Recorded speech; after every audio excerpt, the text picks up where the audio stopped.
Yo, what's good with you? Back in black with another Enlisted video. We finally got some new happenings in our favorite live service World War II shooter. We got a brand new event today with the Siege of Leningrad. I suppose I should use the word event in quotations because some of you might not consider it such once you look at the rewards. But yeah, we got a brand new event today and we got some quality of life changes to go over. But before I get into it, if you guys are new to the channel and you love shooting games just like me, make sure you aim for that like button and shoot that subscribe button as well. It'll help you find better teammates and improve skill-based matchmaking. At least I hope so. Let's get into it. So yeah man, earlier today on the social medias they announced a brand new event which is going to be running from January 27th, which is today, till February 2nd, which is a total of 6 days. The event itself is based on the end of the Siege of Leningrad, and for historical context the post reads, "Today we remember one of the most significant moments of World War II, the complete lifting of the Siege of Leningrad. For 872 days the city on the Neva held its defenses, never surrendering to the enemy. And basically, for completing a total of 6 out of 9 tasks, you will receive a unique portrait, and for completing all 8 of the tasks, you will receive a unique Vovidin pistol." Before I get into mine and community sentiment and opinion on the event rewards, I do want to mention that each phase is going to last 2 days, so if you plan on participating in this event as a strategy, instead of trying to play 4 battles a day, which can be very time consuming, I would definitely advise trying to just divvy everything up by half, if that makes any sense. So play 2 battles a day. I would imagine most of you can get to 40 and 50 kills with the machine guns, submachine guns, pistols, grenades, so on and so forth in 1 to 2 days as well. So it shouldn't really be much of an issue, and you can avoid a lot of burnout that way as well. But that leads me into my next point, which is the rewards. The feeling of burnout probably wouldn't be nearly as potent if the rewards were I guess more worth it, for lack of better words. I'm not going to say the Vovidin pistol is like the worst thing in the world, as we did have a Liberator pistol event not too long ago and that thing is garbage. But what I'm saying is that the least you could have did is give us more than 1 pistol.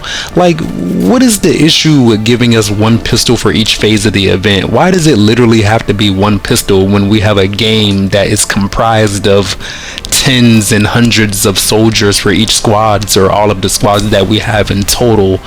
Very disingenuous in my humble opinion, and I'm sure you can see similar feelings as I post these Reddit comments on the screen now, just so you can see how other people are feeling about the event in general. And this is just a couple of examples here. I could have got a lot more screenshots. It's just a mixture of people either saying it's okay, or some people saying like, yo, are you like wasting my time, or like what's going on here? So you guys let me know how you feel about these rewards down in the comment section, I guess if you plan on participating in this event in general. Something I did want to note that I saw from Mr. Holy Land Trooper on Reddit is that he is very smart, honestly. He said that basically he's going to grind the event to get the portrait so he can remove it from the silver box or loot box pool whenever that comes back, because if you are going for a certain portrait and you have this added to the pool, that is something that can hold you up when you're looking for something else in particular, and the percentages are so low. So I do want to mention that as well, because it's a very niche point that he got to there. But in other news, and honestly on the entire flip side of an event that makes it feel like they're putting in minimal effort, we are getting a pretty nifty quality of life update that not only makes it easier for sorting and navigating as far as like choosing your squads, but also restores a certain squad type to its former glory, whereas most people were complaining that it was nerfed not too long ago. So let's talk about that as well. So the first quality of life change is subtitled, "Where are you, my soldiers?" They note that the number of squads keeps growing, and sometimes it can be difficult to find specific ones when you are preparing your lineup. This is why we added a new way for you to mark your favorite squads. And then obviously I'm going to throw a picture up on the screen for some context, but in my humble opinion this one doesn't make me go too crazy, as typically when I outfit my favorite squad I kind of just leave them on the lineup and then I never change them. So even if I have the ability to mark which my favorite squads are, if they're my favorite, they're probably going to be in the lineup all the time and I'm rarely ever going to change them. So this one doesn't move me too much, but the next one is actually a lot better. Next subtitle is called Filter Help Me Out. The improvements related to squad filtering don't end with the favorite mark.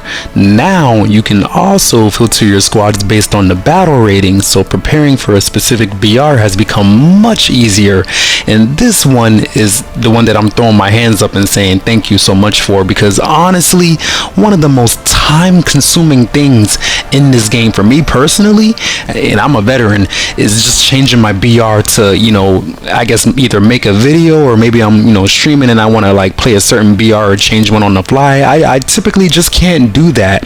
But looking at this quality of life change, what I can do now is I can specifically have certain squads that are outfitted for low BR, mid BR, or high BR, and then I can easily filter that out when I'm changing the squads out in the menu, instead of having to manually remember which squad has which loadout. So that's really cool. I really do appreciate that, and I will be trying to make extensive use of that quality of life change. So thank you guys for that. Very, very cool indeed. For our third section of the patch notes, if you are a big fan of using APCs or armored personnel carriers, then you should rejoice, because I definitely am, as we are finally getting some long-awaited answers to the suspicions or questions we had about what's been going on with the spawn ranges on APCs ever since the introduction of the Far Eastern update. But long story short, basically you usually could spawn like 50 to 60, maybe sometimes 40 meters off of APC. Ever since the Far Eastern update came out, I've been seeing ranges of like 70 to 90 meters, which is way further than it should be. And the devs clarified, they basically said they fixed a bug that caused the spawn range restriction on APCs to be much greater than on rally points. Now you can spawn on an APC if it's at least 25 meters from the edge of a capture point, which honestly I think that's better than it was before, if I'm being real. And I guess I'll even also add as a sidebar that I didn't think the nerf was that bad. It just made you have to be a little more strategic about your placement of the APC. But if they're going to restore it to its former glory or make it slightly better than it was before, then I'm all for that as well, as the APC is one of my most used classes. And as you guys can see in the gameplay, this is a flawless APC showcase right here. So it's just one of my favorites, and I highly recommend using it if you're not, especially with this update here. Last important thing to mention with this quality of life update, in my personal opinion, is that they added a new mission to the game as well, and that mission is going to be Pokrovskov City Conquest Large. So for those of you who are big fans of playing Conquest, then you should look forward to seeing this pop up on the queue every now and then. I still wish there was a way that we could like specifically choose which game modes we want to play whenever we load up Enlisted, but maybe that's something we can get in the future. And as they say at the end of all these patch notes, we appreciate your feedback. Lots of exciting game mechanics have been implemented or improved thanks to your ideas. We regularly collect your feedback and suggestions from all platforms, including our forums, so discuss, share, and suggest. And that's basically where I would also like to turn it over to you guys. What do you guys think about this update, the mini event, the dig the quality of life changes, and what other quality of life changes would you like to see in the future? Drop it down there in the comment section, and don't forget to aim for that like button, shoot that subscribe button as well. It'll help you find better teammates, improve your skill-based matchmaking, and yeah, I do appreciate you very much for watching. I hope you found some of this informative, and I hope you have a lovely rest of your day. Black Guy out.